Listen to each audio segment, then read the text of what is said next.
출애굽기 5장 1절부터 23절까지의 말씀을 중심으로 하나님의 시간표를 신뢰하라, 하나님의 시간표를 신뢰하라 라는 제목으로 하나님의 은혜를 함께 나누고자 합니다. 사랑하는 성도님들, 우리는 살아가면서 종종 이러한 질문을 하죠. 하나님, 왜 아직도 응답하지 않으십니까?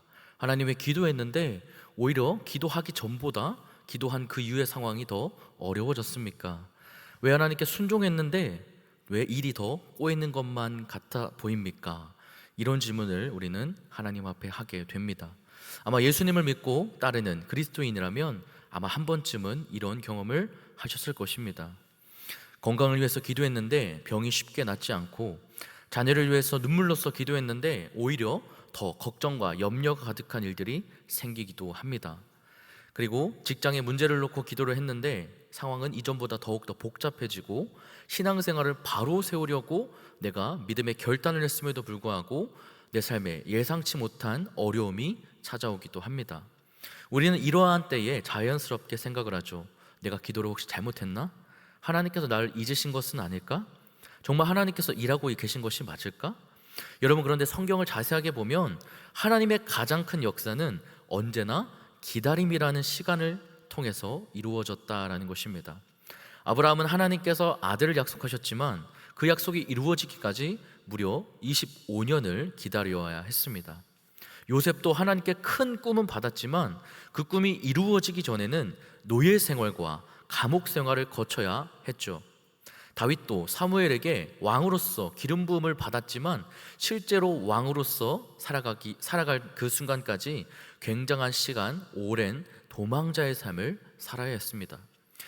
여러분, 그리고 신약에서도 예수님의 제자들은 십자가를 보며 모든 것이 끝났다라고 얘기했죠. 그런데 하나님께서는 그 절망의 사흘을 통해서 부활이라는 가장 위대한 하나님의 구원의 역사를 준비하고 계셨습니다. 여러분, 이처럼 하나님의 시간은요, 우리의 시간과 다릅니다. 우리는 지금을 중요하게 생각을 하죠. 조금만 늦어도 마음이 불안하고, 또 기다리는 이 시간을 어떻게 보면 낭비라고 생각할 수도 있습니다. 하지만 하나님께서는 지금보다는 바로 가장 좋은 때를 중요하게 여기신다라는 것이죠. 우리 전도서 3장 11절의 말씀을 우리 현대인의 성경으로 다 같이 읽겠습니다. 하나님은 모든 것을 때를 따라 아름답게 만드시고. 아멘. 여러분, 여기서 말한 이 때라는 것은요, 단순한 시간이 아니라 하나님께서 정하신 바로 하나님의 가장 적절한 순간을 의미합니다. 또 갈라디아서 4장 4절의 말씀을 보면 때가 참에 하나님이 아들을 보내사라고 말씀을 합니다. 예수님께서도 인간의 계획이 아니라 하나님의 정해진 시간표에 따라서 이 땅에 오셨다라는 것입니다. 오늘 본문인 출애굽기 5장은요, 매우 의외의 그런 이야기로 시작이 되죠. 하나님께서는 이미 출애굽기 3장에서 모세에게 분명하게 약속하셨습니다. 내가 너를 바로에게 보내며 내 백성 이스라엘 자손을 애굽에서 인도하여 내리라. 아멘. 여러분, 모세는 하나님의 말씀을 믿고 순종했습니다. 형 아론과 함께 바로 앞에 서서 담대하게 여호와의 말씀에 내 백성을 보내라, 이렇게 얘기를 하죠. 우리는 여기에서 당연히 이 바로가 어느 정도 마음을 열거나 적어도 상황이 조금은 나아질 것이라고 기대를 합니다. 그런데 현실은 그 기대와는 정반대였습니다. 바로는 하나님의 말씀을 거절할 뿐만이 아니라 백성들의 그 노동을 이전보다 더욱더 가혹하게 만들었다라는 것입니다. 여러분, 벽돌은 이전과 같은 수를 만들게 하면서도, 똑같은 수량의 벽돌을 만들게 하면서도 그 집은 직접 구해오라고 명령을 하죠. 백성은 모세를 원망했고, 모세는 하나님께 주께서 어찌하여 이 백성을 학대하게 하셨나이까, 이렇게 탄식을 하는 내용이 나오죠. 여러분, 겉으로 보기에는 하나님의 계획이 실패한 것처럼 보입니다. 그런데 출애굽기 전체를 읽어보면 우리는 한 가지 사실을 발견할 수가 있습니다. 이 출애굽기 5장은 하나님의 역사가 멈춘 그런 곳이 아니라 가장 위대한 하나님의 구원이 시작되기 바로 그 직전의 장이라는 거죠. 하나님께서는 그 바로의 완악함을 통해 자신의 능력을 더욱더 분명하게 나타내시고, 이스라엘 백성으로 하여금 사람의 힘이 아니라 오직 하나님만 의지할 수 있도록 준비시키셨습니다. 사랑하는 성도님들, 우리의 삶에도 이 출애굽기 5장과 같은 그런 시간이 있습니다. 기도했는데 응답이 없는 것 같고, 순종했는데 형편은 더 어려워지는 것 같은 그런 시간이죠. 그런데 그 시간이 끝이 아니라면, 오히려 하나님께서 더 크고 놀라운 일을 준비하고 계시는 그런 시간이라고 하면 어떨까요? 오늘 말씀을 통해서 우리는 하나님의 시간표는 결코 늦지 않는다라는 사실을 함께 살펴보려고 합니다. 그래서 오늘 출애굽기 5장을 통해서 하나님의 시간표는 결코 늦지 않는다는 그 사실을 하나님께서 저와 여러분들에게 알려주시는 동시에, 오늘날에도 나의 시간표가 아니라 하나님의 시간표에 따라 인도함을 받는 그 은혜를 우리에게 주시기 위해서 이 시간 새벽을 깨워 오늘 예배 자리로 인도하신 줄로 믿습니다. 함께 예배 드리시는 모든 성도님들 한 분 한 분에게 오늘 본문 말씀을 통해서 하나님께서 나의 삶 가운데 가장 알맞고 정확한 시간을 통해 친히 역사하시는 그런 귀한 은혜가 가득하게 되시기를 예수님의 이름으로 축복합니다. 사랑하는 성도님들, 저는 오늘 출애굽기 5장 21절에서 23절까지의 말씀을 통해서 하나님의 시간표를 신뢰하라 라는 말씀에 대한 세 가지의 은혜를 함께 나누려고 합니다. 첫 번째 은혜는 하나님의 시간표는 순종 이후에도 침묵처럼 보일 수가 있다라는 것입니다. 오늘 본문 1절부터 3절까지의 말씀을 우리 다시 한번 현대인의 성경으로 읽도록 하겠습니다. 그 후에 모세와 아론이 바로에게 가서 말하였다. 이스라엘의 하나님 여호와께서 내 백성을 보내 그들이 광야에서 나를 기념하는 명절을 지키게 하라고 말씀하십니다. 도대체 여호와가 누군데 내가 그의 말을 듣고 이스라엘 자손을 보내야 한단 말이냐? 나는 여호와를 알지 못하며 이스라엘 자손도 보내지 않겠다. 히브리 사람의 하나님이 우리에게 나타나셨습니다. 우리가 3일길쯤 광야로 들어가서 우리 하나님 여호와께 희생 제물을 드릴 수 있도록 허락해 주십시오. 그렇지 않으면 여호와께서 무서운 질병이나 칼로 우리를 죽이실 것입니다. 아멘. 여러분, 오늘 본문의 1절의 말씀을 보면 모세와 아론은 우리 하나님께서 내 백성을 보내라 이렇게 하셨음을 담대하게 바로 앞에서 이야기를 하죠. 여기서 말하는 이 보내라 라는 것은요, 단순히 가다, 가게 하다 이런 의미를 넘어서 풀어주다, 해방하다, 자유롭게 내보내다 라는 뜻을 가지고 있습니다. 하나님께서는 이 이스라엘 백성에게 며칠 휴가를 준다 그런 의미가 아니라 완전한 애굽으로부터의 완전한 해방과 새로운 삶을 말씀하신 것입니다.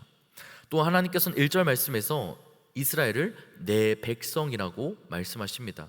여러분, 이 표현은 매우 중요합니다.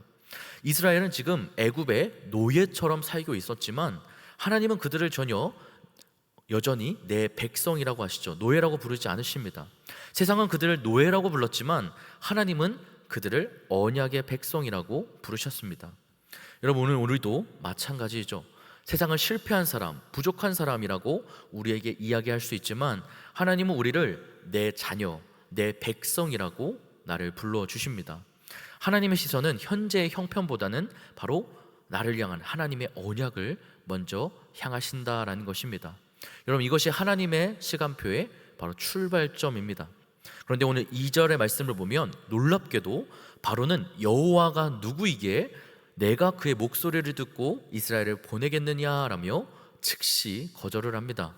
여기서 이 누구라는 것은요, 문법적으로는 어떤 의문의 그런 표현이지만 본문의 문맥에서 보면 이것은 조롱과 경멸이 가득 담긴 표현입니다.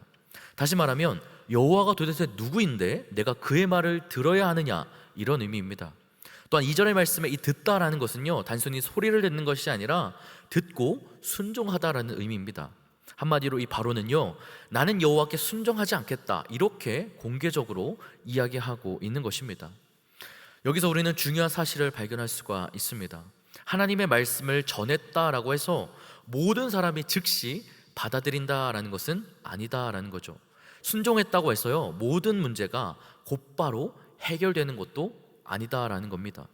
우리의 생각이라면 하나님께서 이 바로의 마음을 즉시 움직이시면 이스라엘 백성들이 애굽에서 탈출할 수 있을 것만 같지만 하나님은 그렇게 하지 않으셨습니다.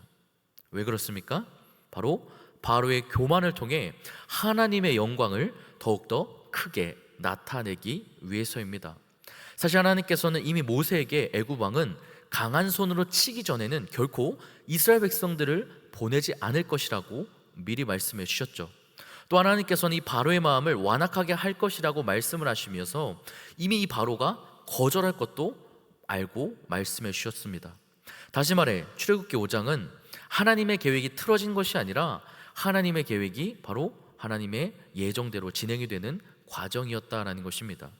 우리는 종종 하나님의 응답을, 그리고 문제가 빨리 해결되는 것을 생각을 하죠. 그런데 하나님은 문제를 없애기보다는 그 문제를 통해서 하나님의 능력을 드러내실 그런 현장을 만들어 주십니다. 만일 바로가 첫 번째 요구에서 순순하게 이스라엘 백성들을 내보냈다라고 한다면 어떻게 되었을까요? 이스라엘은 하나님의 그 10가지의 재앙도, 그리고 유월절도, 홍해의 그런 기적도 결코 경험하지 못했을 것입니다. 하나님께서는 이 모든 과정을 통해서 이스라엘뿐만 아니라 애국과 열방에서도 자신이 참 하나님이심을 알리려 하신 것이죠. 6절에서 9절까지의 말씀을 보면 바로는 노동을 더욱더 가혹하게 만듭니다. 벽돌의 생산량은 그대로 유지하면서 집은 직접 구해오라 이렇게 명령을 합니다. 이런 백성의 입장에서는요, 이렇게 생각할 수가 있죠. 모세가 괜히 왔다, 하나님을 믿는다고 했더니 오히려 더 힘들어졌다. 그런데 하나님의 시각은 달랐습니다. 하나님께서는 이 애굽의 압제를 더욱더 분명하게 드러내심으로써 구원의 필요성을 깊게 깨닫게 하셨습니다. 사람은 아직 견딜만 하면 하나님을 절박하게 찾지 않습니다. 그런데 자신의 힘으로는 도저히 해결할 수 없다라는 그 사실을 절박하게 깨달을 때 비로소 하나님만을 의지할 수 있게 됩니다. 때때로는 하나님께서 우리의 삶에서 인간적인 그런 의지, 인간적인 그 기대를 완전히 무너뜨리도록 하십니다. 그것은 여러분 우리를 버리는 것이 아니라 하나님만 붙들 수 있도록 그런 이끄시는 하나님의 은혜의 과정일 수 있다는 사실을 여러분 기억하시기를 바랍니다. 사랑하는 여러분, 자녀의 신앙 회복을 위해서 혹시 수년째 기도하는 분이 계십니까? 가족의 구원을 위해서 눈물로 기도하는 분이 계십니까? 질병의 회복과 사업의 회복을 위해서 여전히 하나님 앞에 간구하는 분이 계십니까? 그리고 교회 부흥과 다음 세대를 위해서 기도하는 분이 계십니까? 여러분, 기도했는데 상황이 더 어려워지는 것처럼 보일 수도 있습니다. 그런데 출애굽기 5장은 우리가 순종했는데 어려워졌다 이런 의미가 아니라 구원이 시작되기 그 직전에 가장 어두운 순간을 기록한 것이 바로 출애굽기 5장이라는 것입니다. 여러분, 하나님은 순종의 결과를 즉시 보여주시는 분이 아니라 가장 선한 때에 바로 가장 좋은 것을 주시는 분임을 여러분 믿으시기를 바랍니다. 오늘 우리가 해야 할 일은 결과를 재촉하는 것이 아니라 하나님의 시간표를 신뢰하며 순종을 계속하는 것입니다. 출애굽기 5장의 이 답답함을 견딘 백성이 결국 출애굽기 14장의 홍해를 건넜듯이 하나님을 끝까지 신뢰하는 저와 여러분들은 반드시 하나님의 때에 하나님의 구원을 경험하게 될 줄로 믿습니다. 두 번째 은혜는 하나님의 시간표는 우리의 상황보다 하나님의 계획을 먼저 이루신다라는 것입니다. 오늘 본문의 10절부터 14절까지의 말씀을 우리 현대인의 성경으로 다시 한번 읽겠습니다. 그래서 감독들과 작업 반장들이 나가 이스라엘 백성들에게 말하였다. 왕은 너희에게 더 이상 집을 공급하지 않겠다고 하시며 너희가 직접 나가서 집을 주어 쓰되 전과 같은 책임량을 반드시 달성해야 한다고 말씀하셨다. 그래서 백성들은 이집트 온 땅에 흩어져 매일매일의 책임량을 달성하라고 곡식의 그루터기를 걷어다가 집 대신 사용하였다. 감독들은 집이 있을 때와 같이 매일매일의 책임량을 달성하라고 독촉하였으며 또 이집트의 그 감독들은 자기들이 세운 이스라엘 자손의 작업 반장들을 때리며 너희는 왜 어제와 오늘의 책임량을 전과 같이 달성하지 못하느냐 하고 따졌다. 아멘. 여러분, 오늘 함께 읽은 10절부터 14절까지의 말씀을 보면 바로의 명령이 시행이 됩니다. 애굽의 감독들은 백성들에게 이제부터는 너희에게 집을 주지 않겠다 이렇게 말을 합니다. 여러분, 당시의 벽돌은요, 진흙, 물 그것을 섞어서 만들었습니다. 그리고 집은요, 단순히 부재료가 아니라 벽돌을 쉽게 깨뜨리지 않도록 그런 결속력을 주는 아주 중요한 재료가 되었습니다. 그런데 바로는 재료는 주지 않으면서 생산량은 그대로 유지하라 이렇게 명령을 합니다. 이것은 사실상 불가능한 일을 해내라 이렇게 얘기하는 것이죠. 11절에 이 집은요, 곡식을 타작하고 남은 그런 마른 줄기를 말을 합니다. 예전에는 국가가 이것을 공급을 했지만 이제는 백성들이 직접 구해야 되는 상황이 됐습니다. 다시 말해서 일하는 시간은 늘어나고 일하는 분량은 그대로였다라는 것입니다. 사람의 힘으로는 도저히 해결할 수가 없는 그런 상황에 놓인 것이죠. 여기에서 우리는 하나님의 섭리를 볼 수가 있습니다. 하나님은 때때로 우리의 능력으로 해결할 수 없는 그런 상황을 허락하십니다. 그 이유는 우리의 한계를 철저하게 깨닫고 하나님의 능력만을 의지하도록 만들기 위해서입니다. 여러분, 사도 바울도 자신의 육체의 가시를 제거해달라 이렇게 하나님 앞에 3번을 간구했지만 하나님은 오히려 내 은혜가 내게 족하도다, 이는 내 능력이 약한 데서 온전하여짐이라 이렇게 말씀하시죠. 하나님은 문제를 없애기보다는 그 문제를 대하는 나의 믿음을 먼저 만들어 가십니다. 17절에서 바로는요, 너희가 게으르다 게으르다 이렇게 말을 합니다. 여기서의 게으르다라는 것은요, 힘이 풀리다, 느슨해지다, 손이 처지다 이런 의미입니다. 바로는 이스라엘 백성이 예배드리러 가겠다라는 그런 이유를 바로 게으름 때문이라고 단정을 짓습니다. 그런데 실제로는 그들은 게으른 것이 아니라 하나님께 예배하기를 간절히 원했던 사람들입니다. 여러분, 오늘날에도 세상은요, 이 신앙을 오해합니다. 주의를 지키면 삶 가운데 나의 인생 가운데 경쟁력은 떨어지고 없다 이렇게 얘기합니다. 그리고 새벽 예배를 드리면 시간 낭비다 이렇게 얘기하기도 하고, 하나님 앞에 헌신하면 손해보는 삶을 산다 이렇게 평가하기도 합니다. 그런데 하나님은요, 사람의 평가가 아니라 바로 사람의 마음을 보시는 분이죠. 날마다 하나님 앞에 나와 기도하는 우리의 모습은 세상의 눈에는 비효율로 보일 수가 있습니다. 그런데 하나님께는 그 믿음과 충성의 향기로운 예배를 드리는 건 줄로 믿습니다. 여러분, 19절의 말씀을 보면 이스라엘의 기록원들은 자신들의 처지를 깨닫고 절망합니다. 이들은 이제야 이 바로가 자신들의 말을 들어줄 생각이 전혀 없다라는 것을 깨닫는 것이죠. 인간적인 희망이 모두 다 사라진 상황이었습니다. 그런데 성경을 보면 이 사람의 희망이 끝나는 곳이 바로 하나님의 역사가 시작되는 자리, 출발점이었다는 것이죠. 홍해 앞에서도 마찬가지였죠. 뒤에는 애굽 군대, 앞에는 바다였죠. 그런데 그 절망의 자리에서 하나님은 바다를 가르셨습니다. 여리고 성도 인간의 힘으로서는 도저히 무너뜨릴 수가 없었지만 하나님께서 말씀에 순종한 대로 무너뜨려 주셨죠. 나사로도 사람이 보기에는 끝났다 이렇게 얘기했지만 하나님께서는 예수 그리스도를 통해서 그에게 생명을 주셨습니다. 하나님은 사람의 길이 막힌 곳에서 하나님의 길을 여신다라는 것입니다. 사랑하는 성도님들, 우리는 하나님께 기도하면 환경이 먼저 바뀌기를 기대를 하죠. 그런데 하나님은 종종 우리의 환경보다는 우리의 믿음을 먼저 변화시켜 주십니다.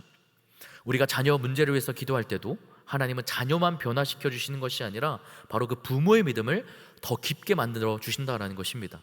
질병 가운데서도 단순히 병을 고치는 것으로 끝나는 것이 아니라 하나님을 더욱더 의지할 수 있는 굳건한 그 믿음을 가질 수 있게 이끌어 주신다라는 것입니다.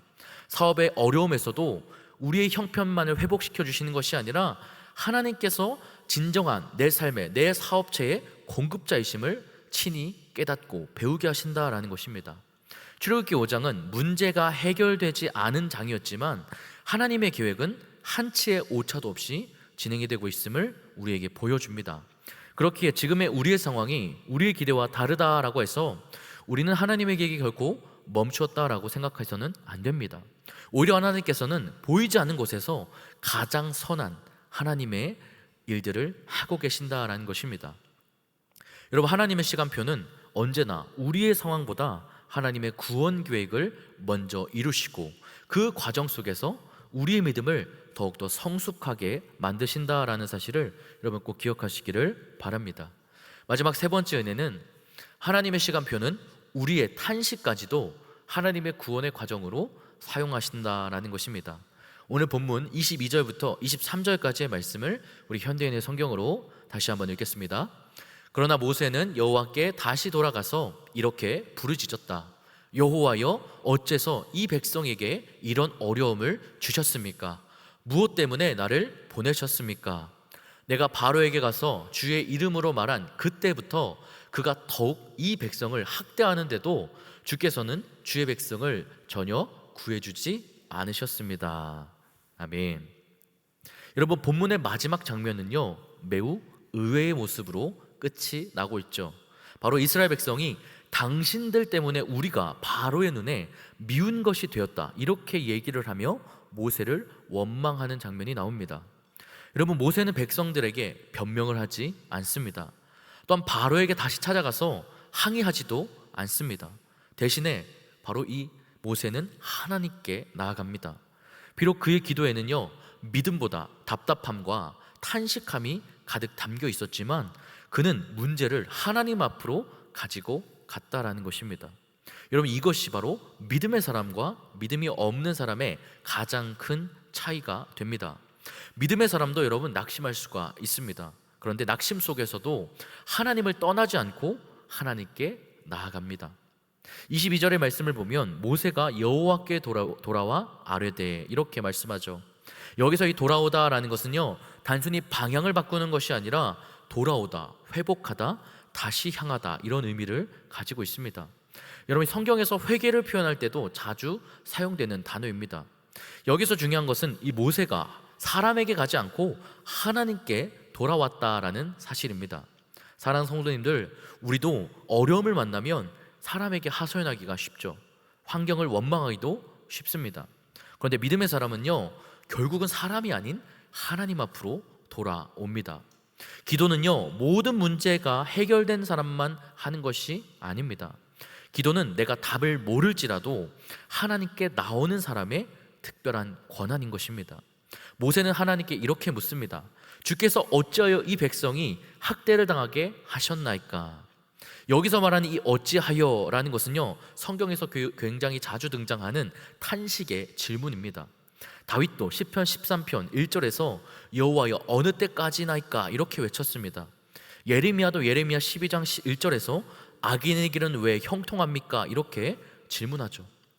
심지어 예수님도 십자가 위에서 시편 22편을 인용하시면서 나의 하나님 어찌하여 나를 버리셨나이까? 라고 외치셨습니다.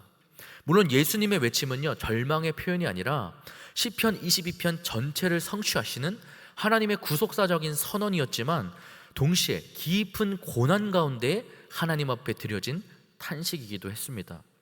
이처럼 성경은 왜입니까? 라는 질문 자체를 죄라고 하지 않습니다.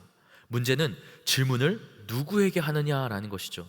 모세는 사람이 아닌 하나님께 질문했습니다. 믿음은 질문이 없는 것이 아니라 질문을 하나님께로 가지고 가는 것입니다. 23절의 말씀을 보면 주께서도 주의 백성을 조금도 구원하지 아니하시나이다 이렇게 말씀합니다. 여기서 말하는 이 구원하다라는 것은 건져내다, 빼내다, 구출하다라는 의미입니다. 모세는 하나님께서 아무 일도 하지 않으신다 이렇게 생각했습니다. 그런데 저와 여러분들은 알고 있습니다. 하나님은 아무 일도 하지 않으신 것이 아니라 가장 중요한 일을 준비하고 계셨다라는 것을 우리는 알게 됩니다. 바로 다음에 나오는 이 출애굽기 6장에서 하나님은 모세에게 이렇게 말씀하십니다. 이제는 내가 바로에게 하는 일을 보리라. 그리고 이어지는 말씀에서 하나님은 반복해서 내가 너희를 인도하여 내고 내가 너희를 건져내고 내가 너희를 속량하고 내가 너희를 내 백성으로 삼고 내가 너희에게 기업을 주리라 라고 말씀하십니다. 본문에서 내가라는 이 주어가 반복되는 것은 바로 구원의 주체가 내가 아니라 하나님이심을 강조하고 있는 것입니다. 모세는 왜 아직입니까? 이렇게 묻지만 하나님은 이제부터 내가 일하는 것을 너는 보게 될 것이다 이렇게 말씀하시죠. 우리의 시간은 현재를 바라보고 있지만 하나님의 시계는 완성을 바라보고 있습니다. 사랑하는 여러분, 우리의 삶에도 이런 출애굽기 5장 방금 이 마지막 장면과 같이 언제 하나님 앞에 기다려야 됩니까? 바로 언제까지 인내해야 됩니까? 이런 질문을 하나님 앞에 하게 됩니다. 여러분, 이 질문은 믿음이 없어서 생기는 질문이 아니라 하나님을 더 신뢰하기 때문에 더 깊이 드리는 바로 믿음의 질문일 수가 있다는 것입니다. 여러분, 중요한 것은 이 질문을 품는 것이 아니라 그 질문을 사람이 아닌 하나님께 가지고 나아가는 것입니다. 그리고 출애굽기의 장면을 바라보면 출애굽기 5장은 끝이 아니라 바로 6장의 시작입니다. 모세가 왜입니까? 이렇게 묻는 바로 다음 순간에 하나님은 이제 내가 하는 일을 보게 될 것이다 이렇게 말씀하시죠. 지금 우리의 삶에 출애굽기 5장에 머물러 있는 것처럼 우리가 보이고 느낄지라도 여러분 낙심하지 마시기를 바랍니다. 하나님의 침묵은 하나님이 없는 하나님의 부재가 아니라 바로 하나님의 준비하심입니다. 하나님은 우리의 눈물과 탄식과 기다림도 결코 헛되게 하지 않으십니다. 하나님의 시간표 안에서는 우리의 기도의 눈물도, 오래된 하나님 앞에서의 기다림도 모두 하나님의 구원의 역사로 이어지는 줄로 믿습니다. 오늘도 하나님의 때를 신뢰하며 끝까지 하나님 앞에 기도의 자리를 지키는 저와 여러분이 되시기를 예수님의 이름으로 축복합니다. 가슴에 손 얹겠습니다. 하나님, 오늘 이 새벽에도 출애굽기 5장의 말씀을 통해서 하나님의 시간표는 결코 늦지 않고 가장 알맞고 정확한 때에 하나님께서 친히 일하심을 알게 하시니 감사드립니다. 우리의 평생에 매 순간 나의 시간표가 아닌 하나님의 시간표대로 자연스럽게 흘러가는 인생을 살아가는 저와 성도님들이 되게 하여 주시옵소서. 감사를 드리며 예수님의 이름으로 기도드렸습니다. 아멘.